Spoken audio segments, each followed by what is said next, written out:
Let us understand the latest case of IDFC First Bank, the fraud that happened, and जो आजकल news पे इतना trending है that we all are hearing about it, and actual में what happened nobody really knows about it. Let's talk about that.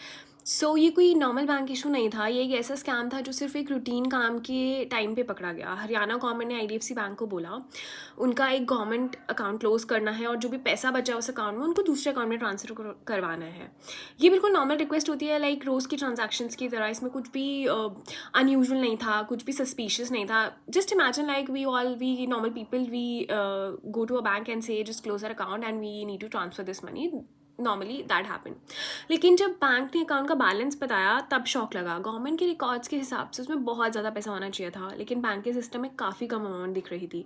यहीं से confusion शुरू हुआ, क्योंकि गवर्नमेंट के अकाउंट्स तो डेली बेसिस पर रिकनसाइल होते हैं, एक एक पैसे का प्रॉपर हिसाब होता है गवर्नमेंट अकाउंट्स में.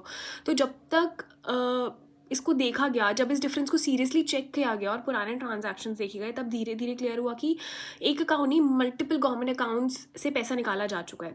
चेक्स ऐसे पास हुए जो गवर्नमेंट ने कभी अप्रूव ही नहीं किए थे. सिग्नेचर्स फॉर्ज थे, कुछ ट्रांजैक्शंस की लिमिट प्रोसेस से बाहर थी, मतलब लाइक लिमिट से बाहर थी जो प्रोसेस की गई. मतलब पैसा ऐसे निकाला जा रहा था कि सब कुछ ऑथराइज्ड है, जबकि ग्राउंड रियलिटी कुछ और थी. फाइनल कैलकुलेशन में पता लगा कि लगभग 590 करोड़ का पैसा मिसमैच है, जो गवर्नमेंट के हिसाब से होना चाहिए था लेकिन बैंक के सिस्टम में नहीं था. और सबसे डिस्टर्बिंग बात ये थी कि कोई साइबर अटैक नहीं था, कोई एक्सटर्नल हैक नहीं था, बल्कि ऐसा लग रहा था कि जैसे बैंक के अंदर से ही सिस्टम में मिसयूज़ हुआ हो कुछ. तो अगर गवर्नमेंट ने अकाउंट क्लोज करने की रिक्वेस्ट ना दी होती तो शायद ये पैसा कभी ट्रेस भी नहीं हुआ होता. जिस दिन गवर्नमेंट को अकाउंट बैलेंस का डिफरेंस दिखा उसी दिन ये बात सिर्फ बैंक तक लिमिट नहीं रही. हरियाणा गवर्नमेंट ने तुरंत बोला कि सिर्फ अकाउंटिंग एरर नहीं हो सकता, क्योंकि गवर्नमेंट के रिकॉर्ड्स डेली रिकनसाइल हो रहे हैं. बैंक को पूरे ट्रांजैक्शन ट्रेल देने को कहा गया. पैरेलल में इंटरनल चेकिंग स्टार्ट हो गई. जैसे जैसे पुराने एंट्रीज खुली वैसे वैसे पिक्चर थोड़ी और सीरियस होना शुरू हो गई. फरवरी एंड के आसपास जब पूरी कैलकुलेशन हुई तो I already told you 590 crore का अमाउंट आया था. एंड जैसे ही लाइक ऑल दिस हैपन तो हरियाणा गवर्नमेंट ने एक फॉर्मल पुलिस कंप्लेंट फाइल की गई और ये केस जो है पब्लिक डोमेन में आया.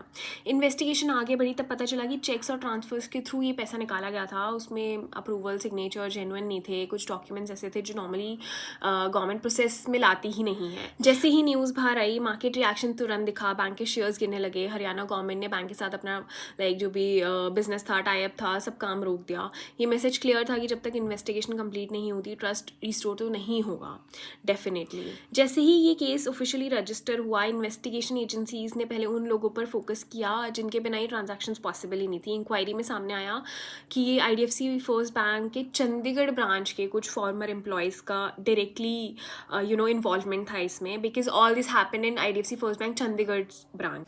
जी देखिए, जो 590 करोड़ का जो IDFC बैंक का जो घोटाला सामने आया था, जिसमें हरियाणा सरकार के जो कई विभागों का जो था पैसा था, और वहां पर जो FD थी उस पैसे को जो था एक शेयर मार्केट में जो था इन आरोपियों ने जो था इन्वेस्ट किया था. और उसमें देर रात जो है जो मास्टरमाइंड जो पूर्व जो IDFC का मैनेजर है रिवव, उसको गिरफ्तार किया और उसके साथ 4 और लोगों को गिरफ्तार किया, जिसमें अभिषेक सिंगला और अभय और एक महिला स्वाति नाम की भी शामिल है, जिनका देर रात जो है पंचकूला का जो मेडिकल जो हॉस्पिटल है सरकारी, वहां पर उनका मेडिकल करवाया गया है. और एंटी करप्शन ब्यूरो के द्वारा जो है इस मामले में जो है एक FIR भी दर्ज की है और इसको लेकर हरियाणा सरकार की तरफ से एक कमेटी भी गठित की है, जिसको 1 महीने के अंदर जो है इस सारे घोटाले की जो है वो जांच रिपोर्ट जो है वो हरियाणा सरकार को देनी होगी. और हरियाणा सरकार ने इस मामले की कल जो हरियाणा के मुख्यमंत्री नायब सिंह सैनी थे, उनके द्वारा जो है इस मामले को लेकर कल सदन में जानकारी दी कि 24 घंटे के अंदर जो था सारे पैसे को जो है रिकवर जो है करवा लिया गया था. और जिसमें जो FD का जो ब्याज था वो भी 22 करोड़ जो था इस पैसे में शामिल था. हालांकि जो एंटी करप्शन ब्यूरो है, अब इस मामले में जो है जब ये 4 आरोपियों को गिरफ्तार किया गया है, अब इनसे जो है पूछताछ की जाएगी कि साथ ही साथ हरियाणा गवर्नमेंट के पंचायती राज डिपार्टमेंट का एक सीनियर ऑफिशियल भी इन्वेस्टिगेशन के दायरे में आया, जिसका रोल अप्रूवल्स और डॉक्यूमेंटेशन से रिलेटेड माना जा रहा है. पुलिस के अकॉर्डिंग जिन चेक्स और ट्रांसफर्स के थ्रू पैसा निकाला गया उसमें जो सिग्नेचर्स, ऑथराइजेशन दिखाई गई वो एक्चुअल गवर्नमेंट अप्रूवल से मैच नहीं कर रही थी. मतलब डॉक्यूमेंट्स ऐसे प्रिपेयर किए गए थे कि जैसे सब कुछ लीगल हो, जबकि असली में अप्रूवल्स नहीं दिए गए थे.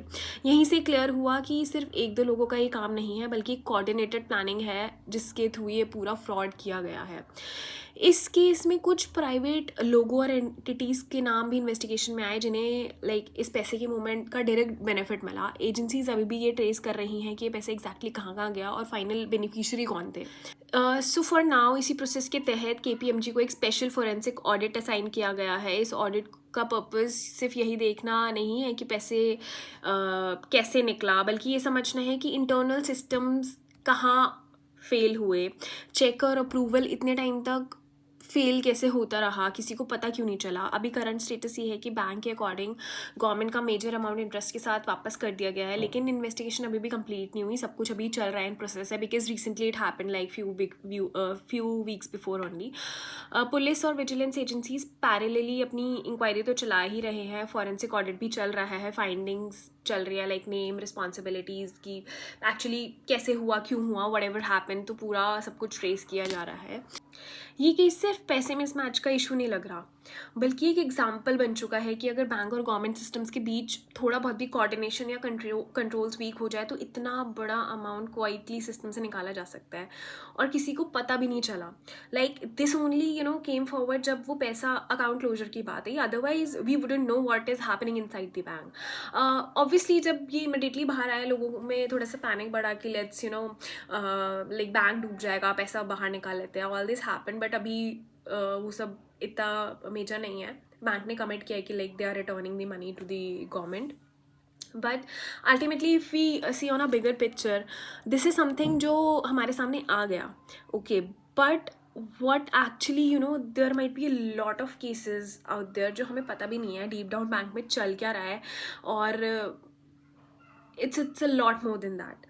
So yeah, this was all about IDFC First Bank's case. I hope you liked it. Thank you.